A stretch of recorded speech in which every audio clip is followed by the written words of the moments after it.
Ok, alors bonjour à tous et bienvenue à la pause café. Mon nom est Christophe Conta. Aujourd'hui, nous allons parler de la prise d'inventaire dans SAP Business One. Ok, on a ici un screenshot, une impression écran qui nous démontre qu'on a plusieurs façons d'organiser les équipes qui vont faire la prise d'inventaire. On peut y aller de la façon la plus simple avec un compteur individuel. Donc, ça veut dire qu'on a une seule personne qui va faire la prise d'inventaire. On va avoir un seul fichier à importer. Et ce qu'on va importer, c'est ce qui va être la nouvelle photo de notre inventaire, si on peut dire ça comme ça.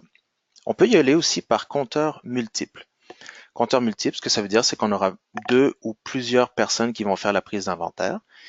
Et ces gens-là, ils peuvent être organisés de deux façons. Essentiellement, soit en compteur individuel. Ce que ça veut dire, c'est qu'ils vont compter exactement le même stock. Et ce que ça permet de faire, c'est que ça permet de comparer les quantités qu'ils ont comptées. Ça nous permet de faire des vérifications, des corrections. Et suite à ça, ça nous permet de décider ce qu'on va importer dans le système. Ou on peut y aller aussi par compteur d'équipe. Ce que ça veut dire, c'est que on va avoir deux personnes qui vont se séparer l'entrepôt et le résultat de leur décompte va être additionné et c'est ce qui va être importé dans SAP. OK, donc euh, en fait, ce que je vous propose, c'est qu'on va faire l'exercice complet avec un compteur individuel parce que c'est ce qui est le plus simple et puis on pourra voir les options des compteurs multiples par la suite. Alors, pour faire la prise d'inventaire, c'est assez simple. Premièrement, on s'assure qu'il n'y a pas de mouvement de stock dans SAP, il n'y a pas de mouvement en transit, il n'y a pas enfin, les réceptions ont été faites, les livraisons ont été faites, et surtout, on n'a pas de document de prise d'inventaire ouvert. On, on en reparlera un petit peu plus tard de ça. Ensuite, on crée un document d'inventaire. Ce que c'est un document d'inventaire, c'est que c'est notre plan de travail, hein. On va lister les articles avec bin, si on a des bins. On va lister le type de comptage, individuel ou multiple, et on va aussi lister les inventoristes. Ensuite de ça, on gèle les articles. Ce que ça permet de faire, c'est que on ne pourra pas, si quelqu'un par mégarde était en train de faire une transaction, un transfert de stock par exemple, il pourra pas. Il va avoir un avertissement qui va le bloquer. Ensuite de ça, on crée le document et on l'imprime. Donc, ce que ça permet de faire, c'est que les compteurs, ils vont pouvoir aller dans l'entrepôt avec une fiche, avec une feuille, leur plan de travail qui va leur dire les articles et les bins, s'il y a lieu, quels entrepôts, et eux, ils vont pouvoir partir avec ça et compter le stock. Donc, on fait la prise d'inventaire physique dans l'entrepôt. Excusez-moi Christophe, Oui, c'est Ali. salut. Juste une petite question. Oui. Quand on va créer le document, imprimer le document, est-ce qu'on peut l'imprimer par BIM, par ordre de BIM, parce que c'est important? Oui, c'est possible parce que en fait, c'est un rapport cristal, hein, donc on peut faire le tri qu'on veut dans le rapport. Donc, C'est-à-dire, généralement, quand on donne les feuilles au compteur, des fois, il y a un circuit, c'est-à-dire un ordre. Donc, on lui donne, mettons, de tel bin à tel bin. C'est-à-dire parce que si c'est imprimé, mettons, par ordre article, les bins seront mélangés, ils pourront plus, les équipes vont s'entrecroiser, ce sera la débandade. oui, donc c'est possible. Alors, malheureusement, dans ma base, j'ai pas activé les bins. Si j'avais su, je l'aurais fait. Mais par contre, je sais qu'il est possible quand on va lister ces articles, c'est possible d'aller filtrer sur nos bins. Et aussi dans le rapport, c'est possible d'aller trier, filtrer sur nos bins. Donc OK. ça c'est très bien géré ça. OK. OK, donc une fois qu'on a fait la prise d'inventaire, on fait la mise à jour des quantités dans SAP. On va rentrer l'information soit manuellement, soit avec Excel. On fait nos analyses d'écart et jusqu'à maintenant, on n'a rien posté dans SAP. On a simplement listé et mis à jour une information, mais qui est tout simplement, c'est tout simplement informationnel. la dernière étape, c'est de comptabiliser le document d'inventaire. Donc, c'est là qu'on va aller dire, OK, je prends la photo que j'ai et je la rentre. C'est ça qui va remplacer, ça va être ça ma nouvelle photo de l'inventaire. OK. Alors, ce qu'on va faire, on va aller dans SAP et on va aller dans le menu gestion des stocks, transactions de stock, transactions de comptage de stock et documents d'inventaire. Est-ce que vous voyez bien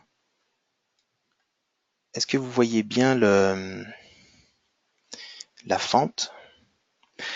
Alors, si on se rappelle, c'est quoi la première chose à faire dans la procédure? C'est de s'assurer qu'il n'y a pas de document de prise d'inventaire ouvert. Donc, c'est ça le document que je dois m'assurer que j'en ai pas d'ouvert. Alors ici, j'en ai un qui est clôturé, j'en ai un qui est clôturé. On va aller faire une recherche s'il y a des documents qui sont ouverts. Et là, je me rends compte qu'il y en a deux. Et en fait, ce que je vous propose, c'est de les laisser, on va les garder parce que je voudrais vous montrer par la suite euh, quelle est la différence entre ces documents d'inventaire qui sont pour des compteurs multiples et celui qu'on va créer à l'instant. Alors en fait, ici, on a tout simplement l'article A1 qu'on n'utilisera pas et on a l'article A2 qu'on n'utilisera pas non plus. Mais on va le garder pour la fin du webinaire pour vous montrer ces options-là. OK, donc on va se créer un document d'inventaire tout simplement. On va aller sur le créer. Important, on va mettre la date de comptage. Si l'inventaire physique a été fait hier, on va aller mettre la date d'hier avec l'heure. Et on va y aller avec un compteur individuel. On va dire que je suis tout seul à avoir fait la prise d'inventaire. Et l'utilisateur, par défaut, c'est moi. Je pourrais aller le modifier. On pourrait aussi y aller par salarié. Cette option-là, ce que ça permet, c'est que ça nous permet d'aller chercher, donc, dans la fiche employé, des gens qui ne sont pas des utilisateurs d'SAP. Donc, des gens, par exemple, soit des gens de l'entrepôt, soit des gens à l'externe, qui n'ont pas de code utilisateur dans SAP. OK. Donc, ce qu'on va faire, on va aller ajouter des articles. On pourrait y aller par groupe d'articles, par catégorie. On pourrait y aller par bin ici. Je ne sais pas si vous le voyez, si je clique, j'ai la gestion d'emplacement qui apparaît brièvement, mais pas plus que ça puisque je ne l'ai pas activé dans mon système. Alors on va y aller, on va faire ça simple, on va prendre de l'imprimante A3 jusqu'à l'article C6 et on va le faire pour deux magasins, le magasin 1 et le magasin 2. Parfait. Donc ce qui se passe, c'est que j'ai une ligne par article magasin. Ici, ça recommence, le A3 recommence ici. OK. Prochaine étape, on va geler les articles. Donc, on double-clique sur geler. Et ensuite à ça, si on en revient ici à la liste, donc on a créé le document d'inventaire, en fait on est en train de le créer, on gèle les articles et on crée le document.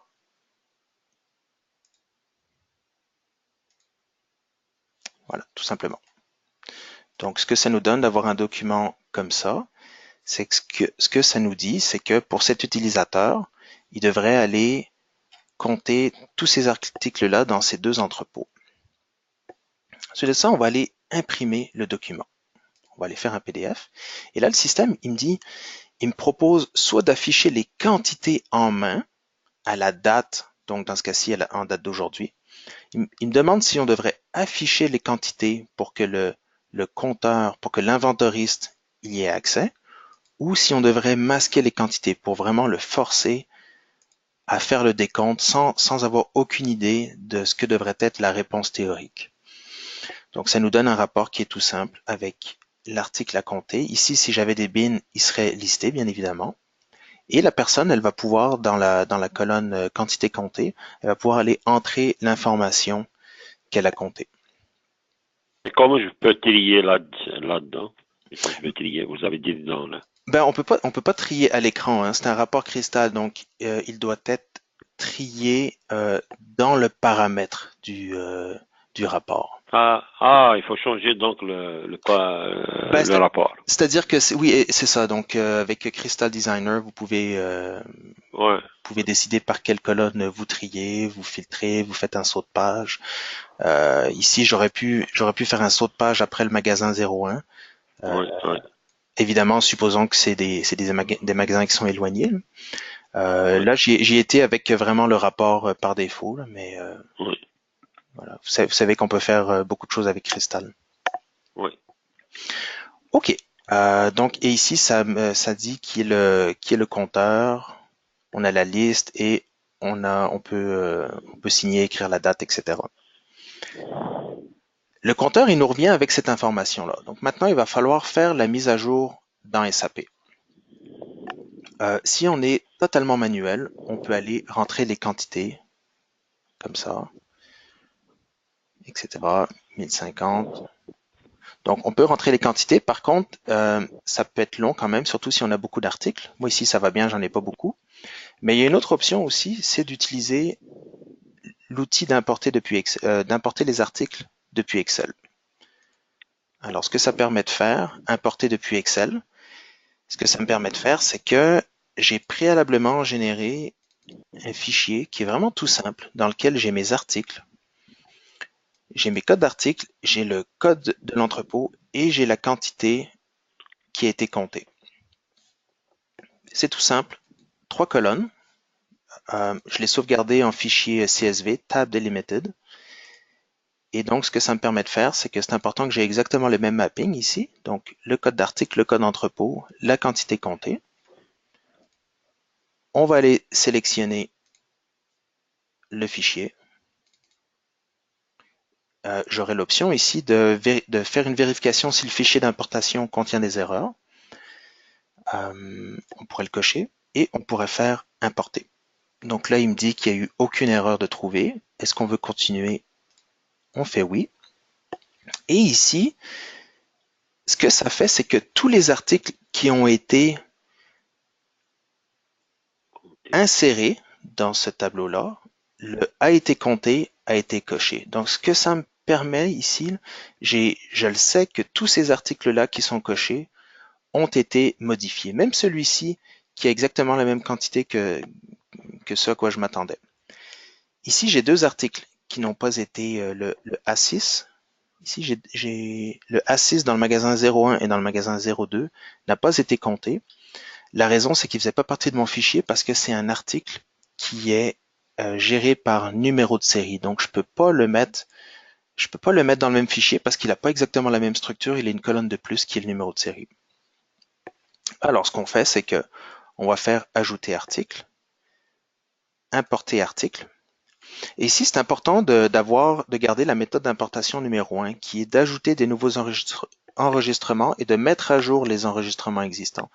Parce que si je lui demande de ne pas les mettre à jour, il n'acceptera pas, il va essayer seulement de les rajouter, mais il ne pourra pas rajouter deux fois la même information, deux fois le même code d'article dans le même magasin. Donc, on garde la première option.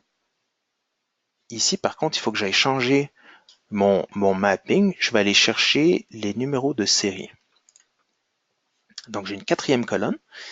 Et regardez à quoi ressemble la structure de notre fichier. Donc, on a notre code d'article, le magasin, la quantité comptée, et ça, c'est le numéro de série. Donc, de série 1 à 4.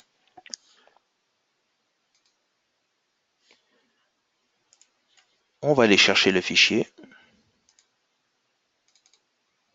On fait importation.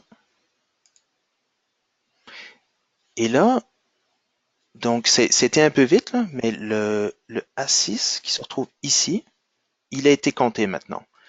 J'étais supposé en avoir 72, j'en ai seulement 2 maintenant.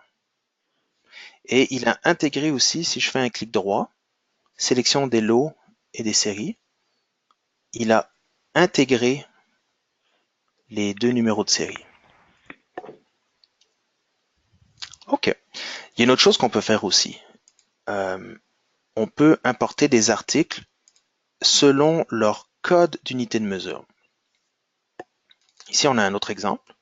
on a un code d'article qui s'appelle test et on en a dans le magasin 1, on en a 50 paquets, mais dans le magasin 2, on en a 50 paquets de 6, donc pour un total de 300. Donc on va rajouter une quatrième colonne qui va être notre unité de comptage. Donc même principe, on vient faire importer des articles. Par contre ici c'est important que j'aille chercher le code d'unité de mesure dans ma quatrième colonne. On va chercher le fichier importation. On va faire importation, puis à la ligne 23-24, il va aller nous rajouter notre nouvel article. J'étais supposé en avoir 0 en magasin. Maintenant, j'en ai 50, mais ici, c'est 50. Si on clique sur la flèche, 50 paquets, alors que sur la deuxième ligne, c'est 50 paquets de 6. Donc pour un total de 300. OK. On va faire mettre à jour. Donc, on peut faire une petite vérification. J'étais supposé en avoir 10 639, j'en ai 11 104. Bon, c'est quand même une grosse différence. Ici, on voit la différence qui est de 1037. On voit la différence en valeur réelle et on voit la différence en pourcentage ici. J'ai certaines lignes qui sont en surbrillant, j'ai certaines lignes qui sont en rouge et d'autres qui sont pas en rouge. La raison, c'est que il est possible dans les options de document, c'est notre prochaine slide, c'est d'aller dire ici, donc mettre en surbrillance les lignes où l'écart est supérieur à 5%. Ok, vous allez retrouver ça dans le module administration, initialisation système et options par document. Donc, tout ce qui est supérieur à 5%, il va être en surbrillance en rouge. Donc, ça nous permet d'aller faire des vérifications additionnelles. Parfait. Donc, on a créé notre document d'inventaire. La prochaine étape, si on en revient à notre plan de match, la prochaine étape, c'est de créer la comptabilisation du document d'inventaire. Donc, jusqu'à maintenant, finalement, ce qu'on a fait, c'est qu'on a préparé notre prise d'inventaire. On n'a encore rien rentré dans le système, on n'a pas changé les quantités en main, on n'a pas fait de... Au niveau comptable, ça n'a rien changé non plus. C'est simplement, on a mis la table pour dire, OK, ça va être ça notre nouvelle photo de l'inventaire. OK. La prochaine étape, c'est de faire comptabiliser. Donc, ce que c'est se comptabiliser, là, c'est un petit peu l'équivalent quand on est dans une commande puis qu'on a l'option copier vers livraison. C'est la même chose. Ici, c'est comme si on avait un copier vers le prochain document qui est la comptabilisation des documents d'inventaire. Alors, on clique dessus et ça nous ouvre la comptabilisation des documents d'inventaire. Donc, ce que ça nous amène de plus, cette fenêtre, c'est que on a encore la nouvelle photo de l'inventaire qui est de les nouvelles quantités comptées ici, 10 304. On a les anciennes quantités comptées. Par contre, la différence, en fait, et c'est là que ça va devenir important, c'est là qu'on va pouvoir analyser les écarts aussi en valeur. C'est que ce qui se passe, c'est que maintenant, on va devoir aller associer ces différences à une liste de prix. Donc, évidemment, les articles qu'on va devoir sortir de l'inventaire, ils vont sortir selon leur valorisation. Si on est en coût moyen, ils vont sortir selon le coût moyen. Pour les articles pour lesquels on en a plus que ce qu'on pensait, ça va être important de les associer au bon coût.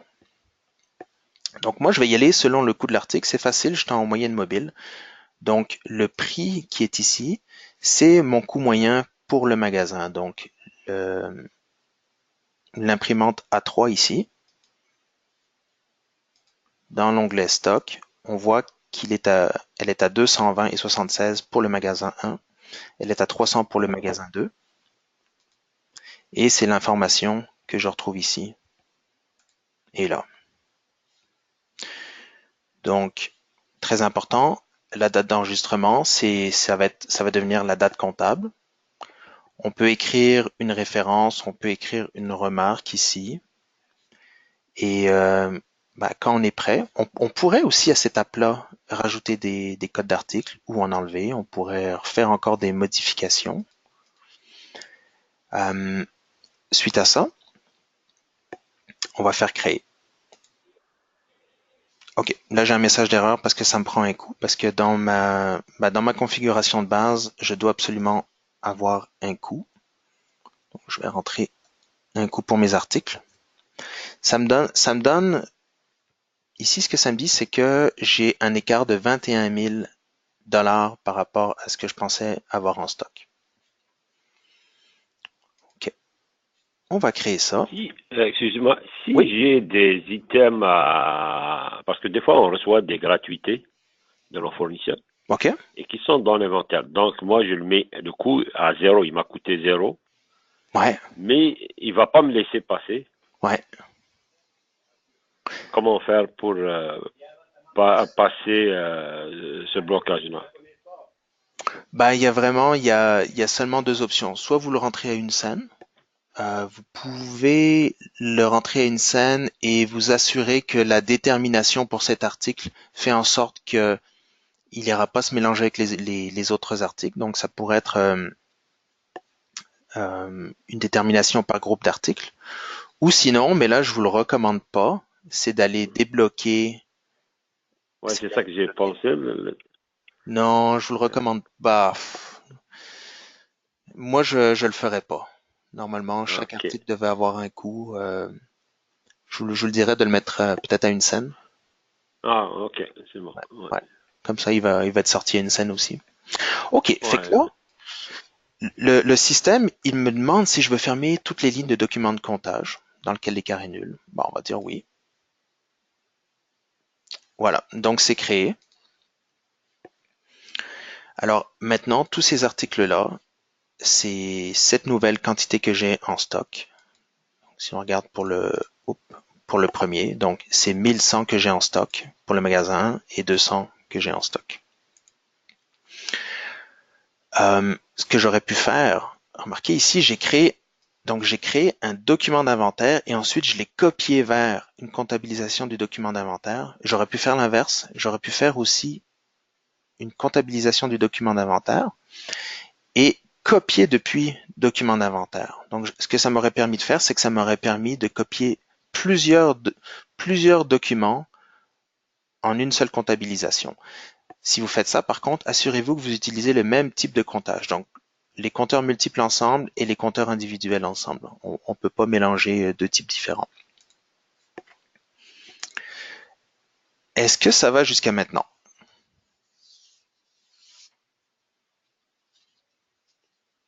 OK. Donc, s'il n'y a pas de questions, on va continuer. Donc, alors, ce qu'on a vu maintenant, si on en revient à notre image du départ, on a vu le compteur individuel qui est ici. Maintenant, on va aller voir ce que ça ferait d'avoir des multiples compteurs. Alors, ici, j'ai deux documents ouverts.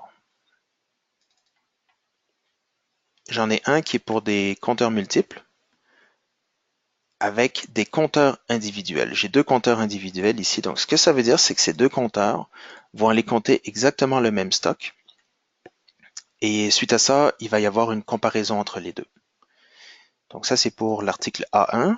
Pour l'article A2, j'ai encore un type de comptage multiple, mais cette fois-ci, c'est par équipe. J'ai deux personnes dans la même équipe, sauf que cette fois-ci, ils vont coopérer, ils vont compter chacun une partie du stock et non pas en parallèle le même stock.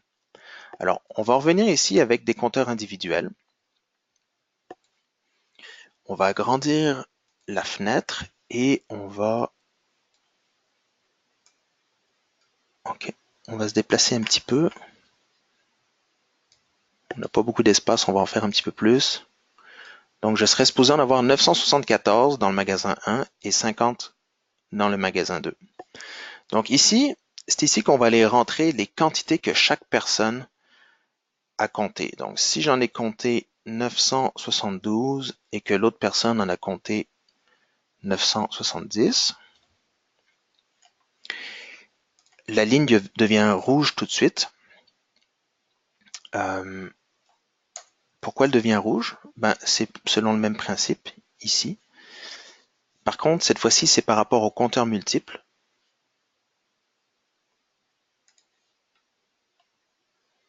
Donc, c'est parce que si l'écart de comptage est supérieur à 0%, dans ce cas-ci, donc à toutes les fois qu'on a une différence, la ligne va être en surbrillance. Donc, pour lui, on a, moi j'ai une différence de 2.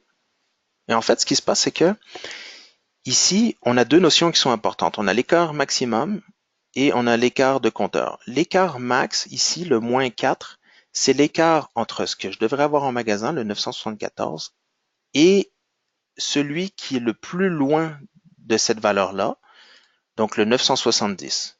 Si on avait un 968 ici, on aurait un écart max de 6. L'écart compteur, c'est l'écart entre les deux compteurs. Donc ici, on a un écart de 4. Donc, on pourrait aussi, là je l'ai fait manuellement, mais on pourrait utiliser Excel. Simplement, il faudrait aller spécifier le type de compteur et le nom du compteur. Et suite à ça, on fait mettre à jour. On va le copier vers un document de comptabilisation. Donc, je vais cliquer sur comptabiliser. Et là, j'ai plusieurs options. Est-ce qu'on y va avec les articles sans écart de comptage ou est-ce qu'on y va seulement avec le compteur 1 ou le compteur 2? Donc, si j'y vais avec cette valeur-là, je vais me retrouver avec la valeur de 972, qui est celle que j'ai comptée. Remarquez que c'est seulement l'article numéro 1 qui va être comptabilisé, parce que l'article numéro 2, ben, on n'a pas d'écart. On devait en avoir 50, on en a compté 50, donc on ne fera pas de modification. Si on décide d'y aller selon les articles sans écart de comptage, ben là, j'en ai pas. Donc, ce que ça veut dire, c'est que soit on fait une vérification, on va les recompter pour s'assurer que tout le monde a la même information. Soit, si on sait que c'est une personne qui a raison, ben à ce moment-là, on va aller copier les informations de cette personne. Donc, c'est comme ça que ça fonctionne par compteur multiple de type individuel. Si on y va par compteur multiple en équipe, donc là, c'est un petit peu différent. On a un onglet supplémentaire. Alors, même principe, on devrait en avoir 965 et 50 dans le magasin 1 et 2. Par contre, cette fois-ci, la différence, c'est que nos valeurs vont se compléter. On n'a pas compté les mêmes bins, on n'a pas compté les mêmes boîtes. On s'est séparé en deux le travail. Donc, il y a une personne qui va en avoir 500, l'autre personne 465, on va dire 460 pour qu'il y ait une petite différence ici. Donc, en tout, on en a 960. Bon, avec un écart de 5%, de 5, c'est-à-dire 0,5%. Et pour le deuxième, donc si on en a 40 et 25, non, c'est pas ça que je voulais. Je voulais en avoir 50, donc 40 et 10. La ligne revient en noir. Donc, vous voyez, le a été compté, il se met à jour dès qu'on a rentré l'information, que ce soit manuellement ou que ce soit avec l'outil d'import d'Excel. Ici, on peut analyser nos écarts, on peut analyser la différence. Ok, je devais en avoir 1015, j'en ai 1010 en stock. C'est bon, je l'ai compté, je suis à l'aise avec ça. On va faire mettre à jour. Et on va copier ça vers un document. On va faire comptabiliser. Et là, il me demande plus si je veux importer l'information du picker 1 ou du picker 2. C'est vraiment un travail d'équipe. Donc, on va se fier sur cette information-là et on va comptabiliser les quantités comptées en équipe. On a une seule option. On clique dessus. Encore une fois, l'article A3, il n'est pas là parce que j'ai pas de modification à faire. Et l'article A2, j'en ai 960. On a la différence ici en termes de prix et en termes de total. Donc, on va avoir un moins 733 $ dans les livres et on peut créer le document.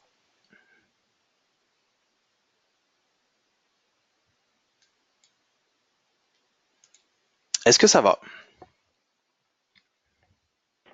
Oui. Donc, est-ce que j'ai des questions?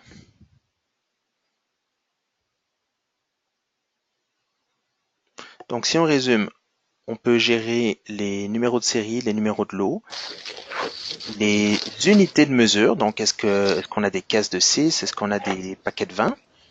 Est-ce qu'on a des livres ou des kilos? On peut gérer les bins aussi. Et moi, je vous recommanderais toujours de commencer par un document d'inventaire. Donc, ce document-là, ça nous permet de faire nos vérifications, ça nous permet de recompter avant de le copier vers une comptabilisation. À partir du moment où c'est comptabilisé, ben, on peut plus rien faire. C'est-à-dire que c'est posté, on peut plus le modifier. Si on a fait une erreur, il faut le refaire. Ok. Donc, ça va pour tout le monde?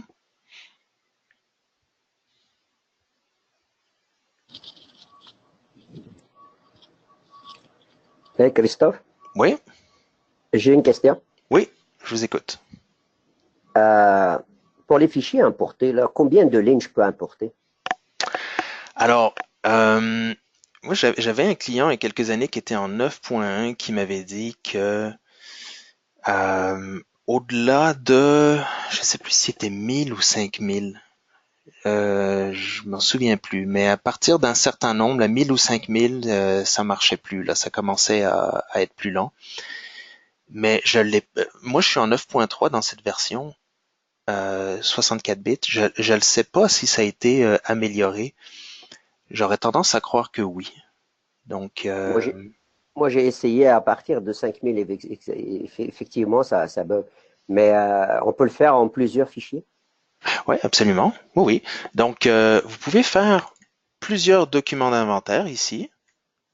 Vous aurez vos 5000 premières lignes, vous en aurez un autre avec 5000 lignes. Ensuite de ça, vous avez vos 4, 5, 6, 10 documents d'inventaire et vous faites comptabilisation, copier depuis, et là, vous allez chercher les 10 documents d'inventaire. Ça devrait fonctionner. Au pire, il n'y a rien qui OK. vous empêche de créer 10 comptabilisations, mais je pense bien que ça fonctionnerait. OK. Merci. Ça fait plaisir. Je vais juste aller vérifier s'il y a des gens qui ont écrit quelque chose dans le chat. OK. Ah, il y a deux choses importantes là que enfin, ce que j'aurais dû vous mentionner aussi, j'ai une question ici. Les transactions se font toutes automatiques une fois que nous avons fait comptabiliser. Alors, ce que j'aurais dû vous mentionner, qui est très très très important, avant de faire créer, assurez-vous dans les options formulaires, allez voir quel est le compte. Non, c'est pas ici, c'est dans comptabilisation. Allez voir quel est le compte qui va être le compte de contrepartie. Okay, donc c'est important d'avoir un compte qui est dans les coûts des matières ici. Donc ici j'ai un compte de gains et pertes sur différents inventaires. C'est parfait, c'est exactement ça qu'on veut. Alors à partir du moment où on fait comptabilisation, je suis pas certain de comprendre votre question, à savoir si tout se fait automatique, mais donc tout se retrouve à être remplacé. Donc, et si j'ai déjà inséré mes numéros de lot, ils vont se retrouver copiés. C'est ça. Si effectivement, donc vous pouvez considérer qu'à partir du moment où c'est créé, vous avez ici tout tout est rentré. Donc j'en ai 50. Dans le 1, j'en ai 300 ici. Allez voir l'écriture comptable aussi. Donc, je me retrouve à avoir ici euh, mon gain et perte se retrouve deux fois parce que une fois pour les ajustements positifs, une fois pour les ajustements négatifs. Donc, ce que ça me dit ici, c'est que le compte d'inventaire, il est ici au débit crédit et ici au débit. Donc, il se retrouve, j'ai une valeur un petit peu plus supérieure au débit parce que j'avais, si je me souviens bien, c'était à peu près 1000 articles de plus. C'est ça pour 21 000, 21 000 dollars. Donc, important, très important ici, en plus de la date d'enregistrement, assurez-vous que la source de prix est bien celle que vous voulez. Assurez-vous de ne pas être sur une liste de prix de vente ou je ne sais pas qu'est-ce que ça pourrait être. Donc, on veut vraiment la source de prix qui est le plus proche du coût de l'article et on veut bien évidemment que ce soit fait à l'encontre ben, d'un compte de coût des matières et non pas un compte d'inventaire. Suite à ça, n'hésitez pas à aller rouler un rapport de reconstitution quantité et valeur de stock. Faites-le en date de la journée où vous avez fait le document comptable. Vous allez voir vos nouvelles quantités, vos nouvelles valeurs de stock. Ok, je vais aller voir si j'ai d'autres questions. Je ne pense pas. Ok. Christophe, Oui, oui. j'ai une petite question. Avant de faire la comptabilisation, je sais pas dans la version 9.3 si ça, il a amélioré ça dans les années passées. Nous, quand on fait la comptabilisation, c'est là qu'on a des erreurs, c'est-à-dire dans le sens, on a des items qui sont inactifs. Ah ouais. Et là, on trouve, parce que ce qu'on faisait, on était obligé d'aller remettre actifs les items. Ouais. Et ça, on trouvait que c'était fastidieux parce qu'il faut qu'on, dans notre réalité à nous, des items sont délistés chez des clients, des chaînes de magasins, mais nous, il nous restait du stock qui a une valeur comptable, Ouais. qui a une valeur de. Donc, on doit les compter et on doit les comptabiliser.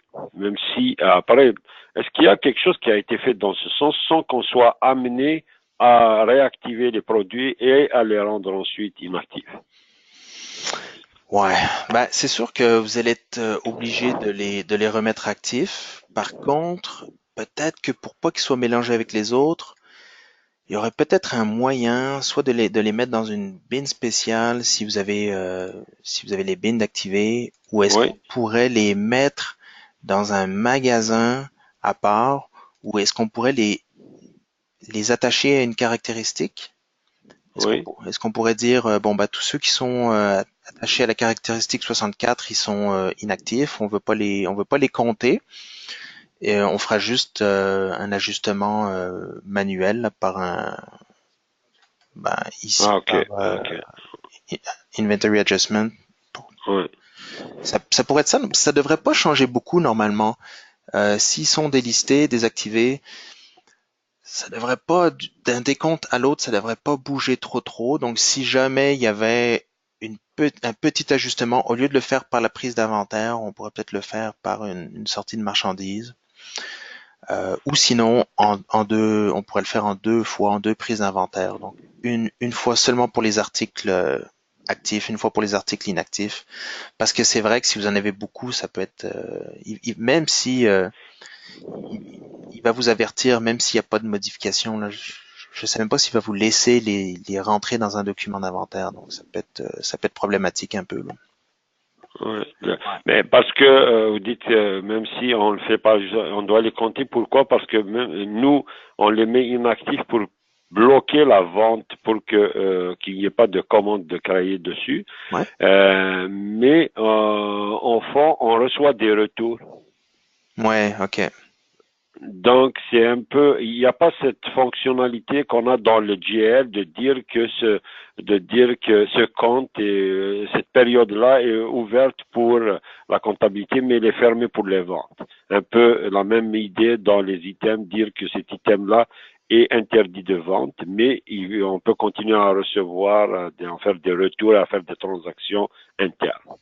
Il y a pas cette notion de phase out dans SAP, hein. C'est vraiment un article est actif ou il est Oui. inactif. Ouais.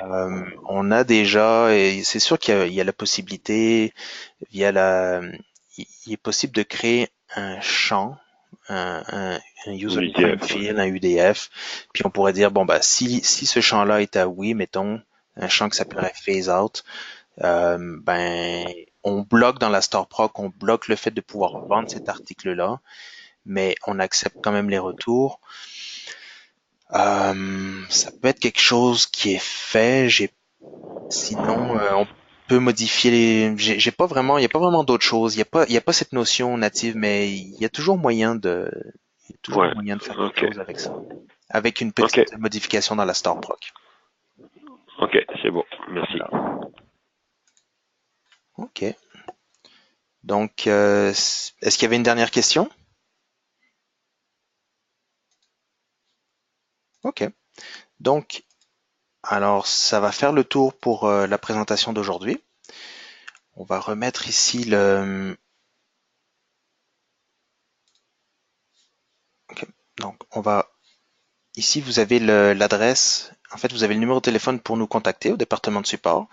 Vous avez l'adresse de Tracy. Si vous voulez avoir une copie de l'enregistrement, écrivez à Tracy. Elle est super occupée aujourd'hui, mais elle va pouvoir vous répondre en début de semaine prochaine. Alors, n'hésitez pas à communiquer avec nous, avec notre département de support. Si vous avez des questions, on peut vous aider. J'espère que ça vous a plu et je vous souhaite une belle fin de semaine. Merci. Merci, bye. Merci. Merci. Merci.